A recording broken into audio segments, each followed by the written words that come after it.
روز که حرف عشق وا شد، دلت تنها شد، یه زخم کهنه پیدا شد.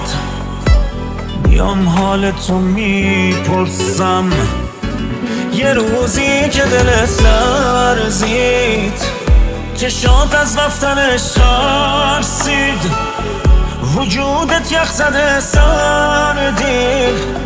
میام حال تو میپرسم، تو اعتماد آخرم واسه عشق یادم بودی. زدم قید همه چیز و از اون لحظه که با من بودی، یه دنیا رو حریف بودم مگه فقط کنارم بودی. تو جنگی رو شروع کردی که از قبل تو باخته بودم، تموم رویامو جور با تو ساخته بودم. خیال کردم که با قلبم یه روز تو رو شناخته بودم.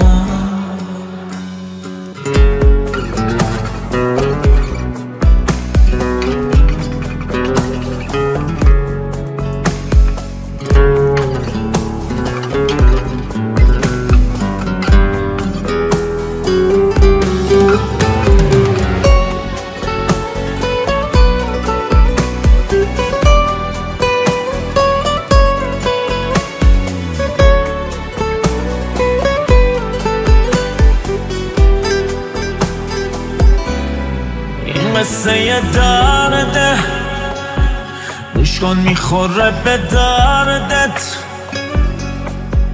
همیشه بعد یه قله جلوت داره.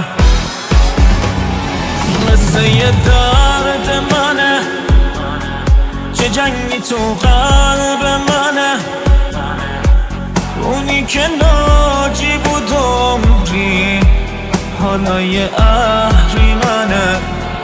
تو اعتماد آخرم واسه عشق یادم بودی. زدم قید همه چیز و از اون لحظه که با من بودی، یه دنیا رو حریف بودم مگه فقط کنارم بودی.